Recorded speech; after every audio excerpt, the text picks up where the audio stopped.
You're tuned to Once Upon a Fairy Tale.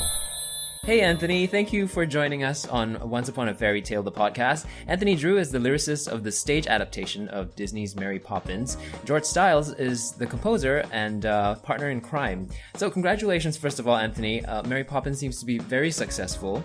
There's a lot of hype even today. And a couple days ago, ABC broadcast the movie on for the first time on a network in 13 years. And this special was hosted by Dick Van Dyke, who also just recently celebrated his birthday. Julie's was not too long ago in October. And I know this because the fans are constantly tweeting about it, and it just goes to show how loved Mary Poppins still is. Did you happen to catch this TV special? I didn't see this most recent TV special, but I did send Julie Andrews an email to wish her a happy 80th birthday. And it was yesterday or the day before, it was Dick Van Dyke's 90th birthday. Yeah. And I know they did like a flash mob of chimney sweeps. They found him somewhere in Los Angeles, I think, and there was a flash mob of people dressed as Victorian chimney sweeps singing Chim Chimmery. On the streets? On the streets, yeah. Oh, how fantastic. And then there was also a recent performance of Practically Perfect, which is one of the new songs that you wrote. Mm-hmm. And this was performed at the Royal Variety Performance? Yep, the Royal Variety Show in London. Right. It was actually the very first song that we wrote for Mary Poppins, and we wrote it in January 1994, and we had to wait until 2004 before the show came on stage. So it was 10 years before the show actually came to fruition. But it was in January 1994 that we were first approached, and we wrote Practically Perfect as a pitch to try and get the job. And other than changing one couplet in it, it stayed exactly the same, in every production ever since. And so we were very touched when A, they announced that they were going to do it at the Royal Variety Show, but B, that they were going to do a song by us. But it was terrifying for Zizi Strallen, because I don't know if you've ever been to the Albert Hall, but it's enormous. It seats 5,000. She flew from the back of the balcony to the stage. So she effectively jumped into a void and then had to fly the whole way down to the stage. Okay. Ordinarily, she flies out of the theatre from the stage to the back of the theatre. Yes, I was surprised. I was like, why is she coming in from the audience? Yeah, they just wanted to make some spectacular appearance for her. Okay, so that was a special thing only for that performance. Yeah, absolutely, yeah. Do you know, I haven't actually seen it yet. You haven't? There are videos on YouTube. I know, I just haven't. I've been away, and it was using up so much of my data roaming and stuff that I haven't actually got around to watching it yet, but I will. I'll probably watch it here when I'm in Singapore, we should catch it after this. For the listeners out there who are unfamiliar with what the Royal Variety Performance is, now could you tell us a little bit more about it? It's probably very, very prestigious to be performing. It's prestigious, and it goes way, way back from when it was probably Queen Victoria, if not before, used to have a show put on especially for her. And it really is a variety show in the truest sense of the word, with comedians and singers, and nowadays they have, I think One Direction will probably on this one. It used to be that it famously went on a bit too long, and I don't think the Queen was too happy to be sitting there for 3 hours at a show like that. I read somewhere that they said that this was one of the better ones that was actually had good pacing, so I figured there was some sort of... pacing is the key word. So the original West End production of Mary Poppins ran from December 2004 to January 2008. The Broadway version went on more than 6 years, and there's also been an Australian production of it and a US national tour. I understand now that there's a UK national tour that opened in October. Yeah, it's the second time it's been done, actually. Oh, wow. Yeah, we had one national tour that did... It was a year to 18 months. It was 4 or 5 venues. It's interesting because whenever we mount the production, it's very expensive to build the set. Very complicated set. And so the first British touring set is the set that went to Australia. It did about 2 years in Australia. It then went back as far as Vienna, which is where it's still currently playing in German, which meant that in order to do another UK tour... It's a new set that's been built. So the Viennese set is, when it's finished there, I think in January, that's going to Stuttgart, and it's going to start a German tour. It's interesting because every time we've done the show since it first opened in London, we've made a few little modifications to both the script and to the set. Right. We've now got a version that we think absolutely works, and it's getting great reviews. This new production, I saw it in Leicester. It's now in Dublin, in Ireland, which it's never been to before. And I think Cameron said it's going to tour for about 2 years. And then there's a production plan for Rio de Janeiro, for Japan and Korea. So it's suddenly doing, as Cameron says, what he thought it would do 10 years later. Right. Can you tell us what's different? I mean, I worked at the theater selling your merchandise. Yeah. Thank you for that. I've seen it a lot, but now I'm curious to know, aside from the change of Temper, which is now playing the game. What other new changes are there? Basically, what we're seeing is a touring set. So what you saw on Broadway was pretty much a replica of what was seen at the Prince Edward Theatre in London in 2004, which was a very, very solid set. It was like a whole house on stage. It won with best design. Yeah. For the Tonys. But in order to make that a touring possibility, we had to think of a better way of making that house work. And I think Bob Crowley, the designer, came up with, in actual fact, a wittier way of doing the house, where it literally opens up like a pop-up book. So as the doors of the house open, so the roof opens up, the whole house can be turned around, and the back opens up to make the kitchen for Spoonful of Sugar. Oh, nice. And the Jolly Holiday number, the whole stage bursts into colour and light in a way that it didn't. It was going along the lines of bursting into colour and light, but suddenly it's much more vibrant. Awesome. So speaking of logistics and set, can you tell us, is it a huge logistical nightmare each time you move to a new theatre to rig the flying apparatus? Yes. Yeah, the flying apparatus is because not every theatre is equipped to do that. When we first opened in West End, we opened in Bristol and did a tryout out of town. And while we were still in Bristol, they were fitting up the flying mechanism at the Prince Edward Ready, because that is always the thing that is the hardest to get safe. I guess they've refined that over the years, in that we can now leave one venue on a certain day and open by the Tuesday or Wednesday the following week. We fly Mary out at the end of Act 1. We fly her in the middle of Act 2. Bert does his walk around the proscenium arch, which also requires the flying apparatus. Mm-hmm. And she flies we across fly at the her end. across the stage, and then we fly her out into the audience. Right. And that varies from theatre to theatre, because in order for her to fly from the mid-stage point to the back of the upper circle, requires some way of getting her off in the upper circle, off her flying apparatus, and getting her back down to the stage to take her bow. Right. So in some instances, we've had to literally knock a hole through a wall to make an entrance for her to be able to get down to some side stairs. And the actual path that she takes varies from theatre to theatre as to where that balcony might be. Right. Very interesting. So were there moments where she just couldn't make it on time and you had to do I don't think that's ever happened. All right. There have been moments when it's gone wrong, and we have like an abort mechanism. If she feels unsafe, or if there's snagging in the wire, we just can't do that. So in actual fact, for the first preview ever, she didn't do that flight, and we were all mortified because we were all looking forward to seeing the audience's reaction to this. And I've seen a production where Bert, having done his proscenium arch, he walks up one side of the proscenium, he got to the middle, and then it stopped. And so they then lower the wires, and he had the sense to do like these forward rolls between the two wires. It looked like it was meant to happen. I think I've seen that happen once during my stint at New Amsterdam. Yeah, the New Amsterdam. Okay, I know you're not going to tell us how practically perfect it's done in terms of how these huge plants and things come out and clocks and but I'm just curious, do you know how it's done? Oh, I absolutely know how that one's done. Okay. But the funny thing is, I was in rehearsals the other day for this new tour with Cameron McIntosh, and if you remember, there's a moment when Bert the chimney sweep comes across the stage with what looks like a see-through hurdy-gurdy barrel organ with Willoughby the dog on top of it talking, and you can see through this thing. It's glass. You can see right the way through it. You can just see the bellows going up and down. And Cameron leant across to me in rehearsal and said, do you know, still don't know how they make that dog work. And I said, well, there's someone in there. And he said, there's not. He said, there's not room for anyone in there. And then as we saw it pushed across to the side of the stage, we see this dancer who's sitting like an L shape climb out the back of it. And it is remarkable, because you honestly don't think there's enough room in that box for anyone to get inside. But it's they're all done with magic and mirrors and tricks. Yeah, I've done a magic show, and it's always they use a lot of perspective and sort of like slants. And the funny thing is, even when I know how it's done and I walk up and I can see the prop, when I'm sitting in the audience, I can't see how they can do it as effectively as they do it. Right. Which is kind of nice. It's still very magical. Yeah. Yeah. So we've talked about this early on. You mentioned a few countries. So on the international front, Mary Poppins has played to countries like Finland, Denmark, Sweden, Hungary, the Czech Republic, Iceland, and even Mexico. Did you have any idea Mary Poppins was this popular or going to be this popular in other cultures? I think, unlike all of our other shows, we knew that it had this worldwide appeal. I mean, the fact that it's been translated into other languages is always interesting, because as the lyricist in the local country will contact me and say, I can't find a rhyme for this. And if I give you a literal translation of what I'm trying to say in a song, like say Anything Can Happen If You Let It, if I give you a literal translation, will you say yay or nay to it? Because technically, although I don't speak all these languages, I have the ability to say yes or no to it. Right, yes, this is very interesting to me. Yeah, well, the thing as a writer, what you need to, A, you're flattered that they want to do it in another country, and B, you have to trust their sensibility as to why they've chosen the subject matter for a show, that they're going to honour what you've done. And the best I can do is listen to the audience reaction. And I remember, for instance, once we were going to do a show it was Honk, and it was going to open in Israel, in Hebrew. And Cameron McIntosh, who's actually not involved with Honk, but he's a friend of mine, said to me, I know who should translate it for you because they just did a brilliant job on My Fair Lady or something. And, sure enough, when I went out and saw it in Hebrew, it was getting the right sort of reaction.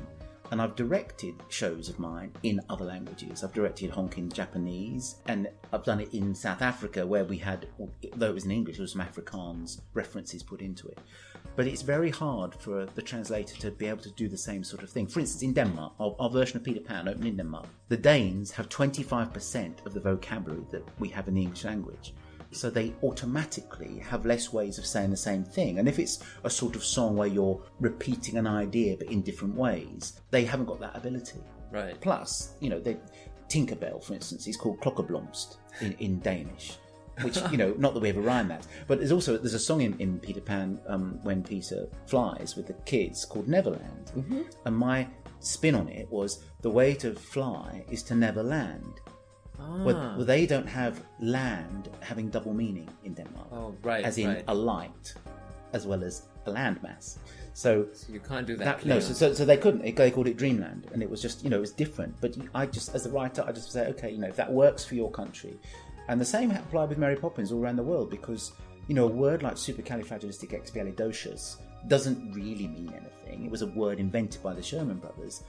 And yet that film is known all around the globe. So that they sort of know that song all around the globe. When I rewrote Supercalifragilistic for this show, I used other Oshus rhymes. And I can't remember whether it was the Dutch or the Germans, but one of them, the translator, contacted me and said, do you mind if we change supercalifragilisticexpialidocious? Because the Oshus bit in their country sounded like it was going to be a rude word. Oh no, what do you do with something so iconic like that? I know. How do you... So it was supercalifragilisticexpialidastis. Right. Whichever country it was, it ended in dastis rather than docious because it sounded like it was a rude word. Right. Interesting. Do you earn more royalties from merchandise or from your songs for Mary Poppins? From the songs. From the songs? Yeah. I mean, it's complicated because, as a writer, you get a cut of the box office. Mm-hmm. And your percentage of royalty tends to be grouped in with everybody, all the other royalty holders. True. And what the producers try to do is, put a cap on how much of a percentage of the box office is going to go to the royalty pool. So on a big show like Poppins, it's not just the Sherman Brothers and George and myself and Julian Fellows. It's the guy who wrote the screenplay or his estate. It's Disney themselves whose film it was. It's Pamela Travers who wrote the books and her estate. But then you've also got the director and the choreographer and the designer and probably the lighting designer are all going to be on a royalty as well. So, it's a slice of the pie that you get. Right. But because it's been a successful show, it's a very nice slice of pie. So where else can we expect to see Mary Poppins in the future? There are rumors that it's going to come to countries like China, France, Japan, Spain, and the Philippines. Is that all true? It varies not on a daily basis, but every time I speak to Cameron about it and he says, I've got some good news, boys. And for instance, the production that is currently in Vienna is going to go to Stuttgart and then tour Germany for as long as it can last in Germany, which is probably quite a long time, probably 4 or 5 years. There's talk of a Korean-Japanese production that will do those territories. There's talk of Rio de Janeiro doing it because it was very successful in Spanish in Mexico. In Brazil, they speak Portuguese, don't they? So it'll be another translation for that. Yeah, there's been talk of a tour coming out of South Africa and doing Manila and Hong Kong and Singapore. Wow. Like they did with the Dirty Dancing and Jersey Boys that started in Cape Town or Joburg. So, yeah, I think there's going to be a few more productions. And it's also been released in America, so that a lot of regional theatres are doing their own version of it. I've seen lots of footage of these productions, and they're not allowed to copy exactly what we did, because then it becomes the Disney Macintosh production. So they just take the script, they take the score, and they do their own design and the whole thing. Nice. So certain, obviously there's some certain iconic moments with the chimney sweeps dancing on the rooftops and Mary with an umbrella and so on. But the actual physical production is different. It's even been done in the round, which is really hard to fly because you can see from every angle, you can see how it's being done, especially the magic tricks we talked about a minute ago. So just speaking of the umbrella, is there a favorite that you have of the merchandise so far? Do you know, I never really get that involved with it. I did buy some London double-decker buses, miniature, like Dinky Toy, because they had the old original logo on it. And I thought these are going to become a collector's item because we've changed the logo now. So I did buy those purely as an investment, not as not as I have a bus fetish or anything. I've got the umbrella. I've got a special umbrella that you can't buy in the shops. The one that she has in those photos. No, you can buy those. Okay. You can buy that one with the green parrot-headed handle. No, there was a special one which is all brown wood with a little gold embossed thing to me on it from Disney and Cameron Mackintosh. Oh wow! Which I don't use because I'm worried I'll leave it behind somewhere. Of course, I mean I would. So all of the creative team are given one of those. How nice. So like myself, you seem to be drawn to projects with animal characters or even fairy tale elements in them. Together with George, you've written musicals like Just So, Honk, and Betty Blue Eyes. And for the Singapore Repertory Theatre, and this was actually where I had the honor to meet and work with you, you've written Three Little Pigs, Goldilocks and the Three Bears, and Three Billy Goats Gruff. Now, what about these type of stories draw you to them? Well, it's absolutely not intentional that seems to be the way our career has gone. But the fact is, once you write one show that is perceived as being family friendly, people will offer you other shows. The fact is, the very first show that we did that was perceived as being child friendly was Just So, which is based on the Just So stories by Rudyard Kipling, which are not the most accessible stories for young children. Kipling wasn't that sort of a writer. He wrote what he wanted. Our show became a family-friendly show based on those, inspired by those stories. That was the first one we did, which was in 1985. In 93, I wrote Honk. I wanted to use everything I'd learned from a very long gestation period with Just So, because it had been done in Plymouth, it had been done in Newbury in England, it had been done in the Goodspeed Opera House. Steven Spielberg had optioned it for a feature animation. It had gone on a very, very long journey, to the extent it was almost stopping me from writing anything else, because there was always a reason to keep rewriting Just So. So in 1993, I decided to put those lessons into practice on another new story, and I chose The Ugly Duckling. But I should tell you, I did my degree in zoology, so there's a reason why animals feature quite heavily in my shows. So Honk, The Ugly Duckling story became this huge show globally, which really put us on the map. So again, people started offering us other children-friendly shows. And the way Peter Pan came about, which was probably the next of the children-friendly shows, was because a producer had done a pantomime version of Peter Pan in which he had used a song called Does Anyone Ever Really Grow Up at All, which comes from Just So. And he said, I've been using this song in my pantomime, I would like you to write a whole score. So the first thing I said was, we can't have that song because it belongs in another musical. So we wrote a song called There's Always Tomorrow, and then we wrote a whole score for Peter Pan. And then off the back of Honk beating The Lion King and winning the Olivier Award in 2000, that secured us getting the job on Mary Poppins, which is perceived as another family-friendly show. But it's not the only thing I write, it's just the things that seem to get done the most. Then I've written Betty Blue Eyes, which actually isn't based on a children's story, it's based on an Alan Bennett film called A Private Function.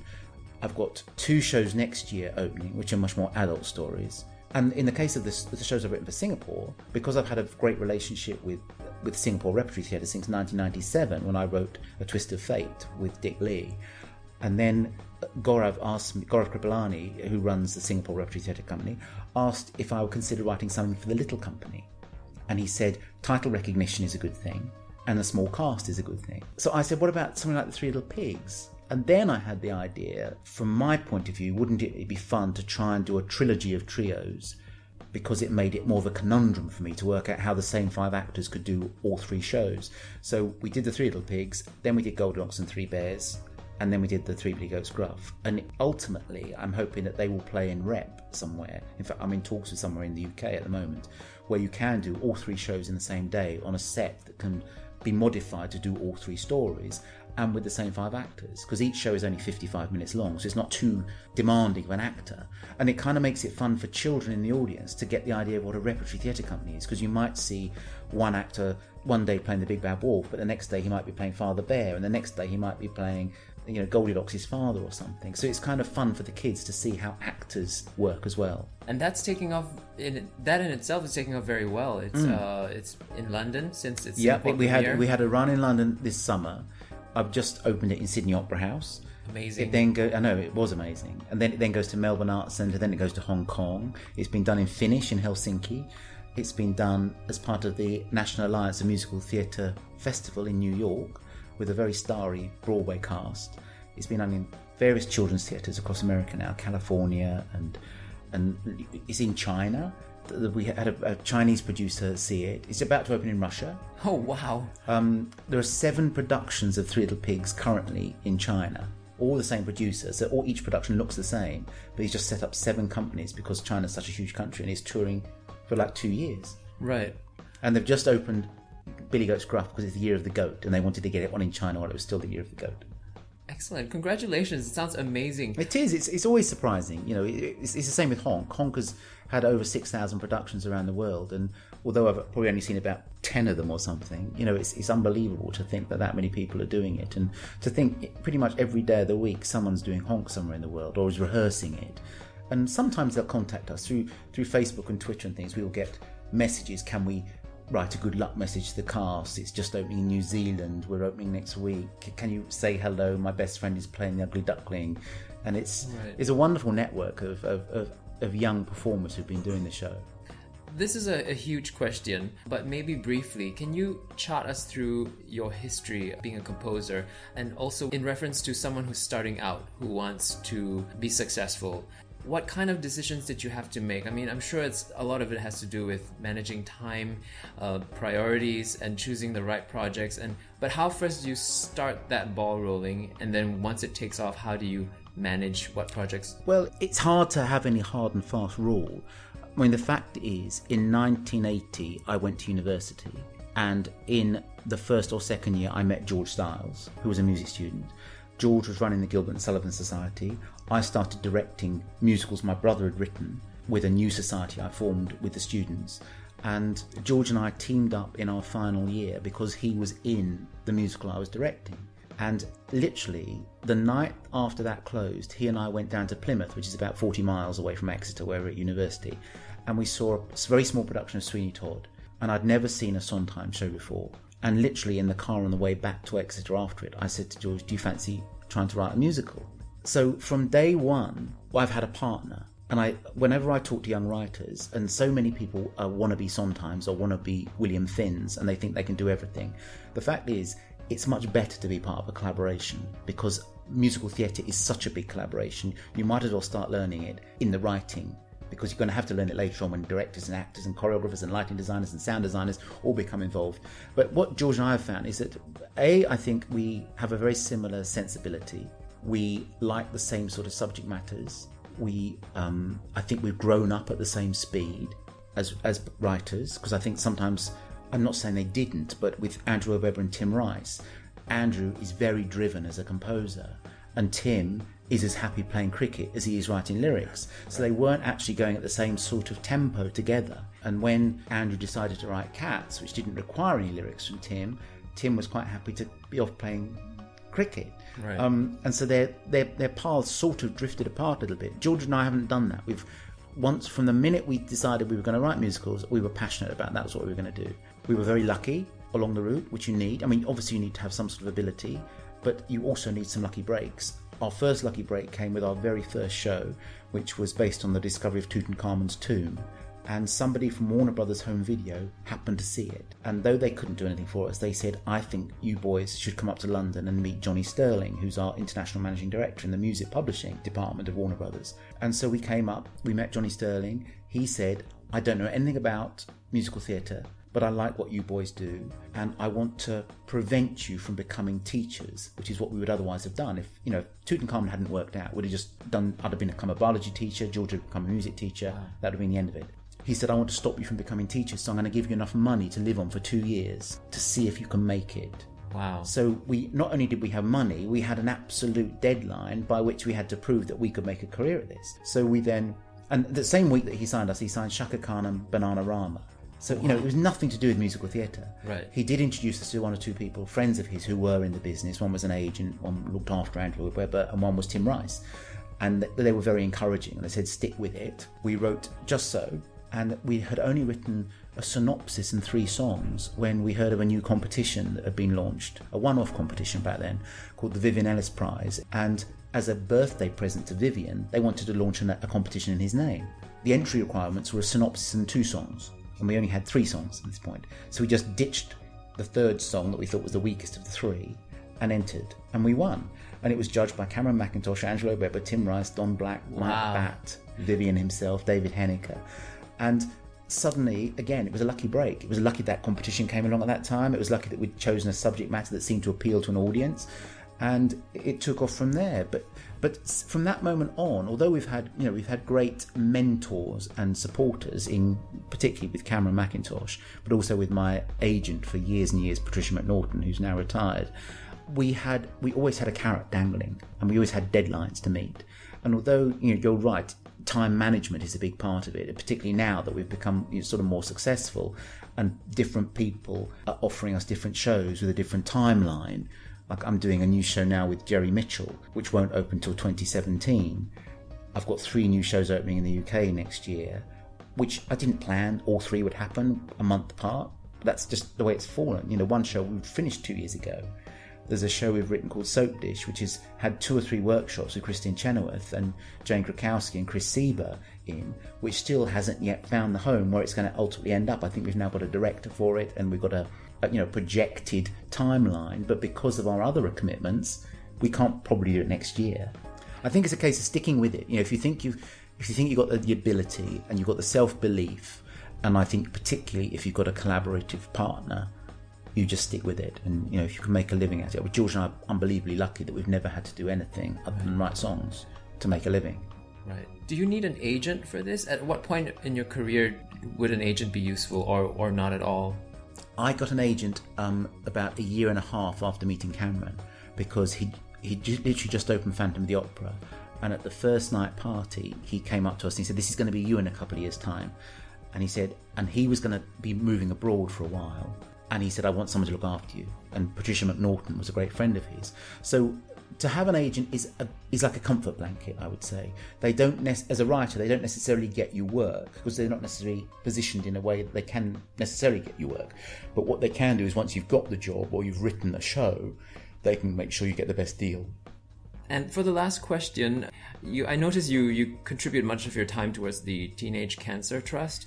Could you tell us a bit more about how this became your chosen charity, and maybe shed some light on how we can help? Well, it's a wonderful charity. It's a British-based charity that was set up by a couple who I've actually met now. And its policy is to build a ward onto every hospital in the UK, specifically for teenagers, because in the UK, I think every day 7 children get told they've got cancer of some sort. And it's catering for them. It's creating an environment where they feel they're getting the best treatment. They're with people of their own age. They're not, in a ward with 80-year-old people, and there's no sense of death in the air. I actually went and visited one of these wards about 2 months ago, and I woke up that morning thinking, I've got to go to that cancer ward this afternoon. I went to it, and it was so uplifting, and the kids were so positive, and it was brilliantly presented, that I think it's a great charity. I got involved because I was invited to Downing Street. At the end of the evening, I said, "So what do you want to check?" And they said, "Oh no, it's not just about writing checks to pay for this thing. We want to raise awareness. So we would like you to do a trek or something." And I said, "Well, I can do that. I'll do a trek." So I started raising the sponsorship, and I put on some concerts to raise the money. And the first one I did was in the Himalayas, which was very hard, and we got snowed in at 4,000 metres above sea level for 3 days. Wow. And I was in a tent where it was -7 degrees, and you wake up in the morning and your breath is frozen all over the outside of your sleeping bag, and you have to brush it off before it melts. And you unzip the tent, all you see is whiteness. You can't see where the sky ends and the ground start. And then the sun came out, and then we finished the trek. So that was my first one. I did Machu Picchu, then I did the Topos de Calantes mountain range in Cuba, then I did Myanmar last year, and then this year I did the Sahara Desert, which was also really, really hard. In fact, maybe the hardest. It was the most. It was a trek where I felt I was my life was in the hands of the person at the front, who was a Moroccan, because I was in the middle of the desert. I didn't know where I was, and if anything went wrong for any reason, I wouldn't know which direction to walk in. Yeah. And it was just sand dunes. So I think there were about 24 of us who set off, and we all ultimately finished it, because even if you've been sick, they let you walk the last mile. But I think only 10 of us finished it without any encumbrance.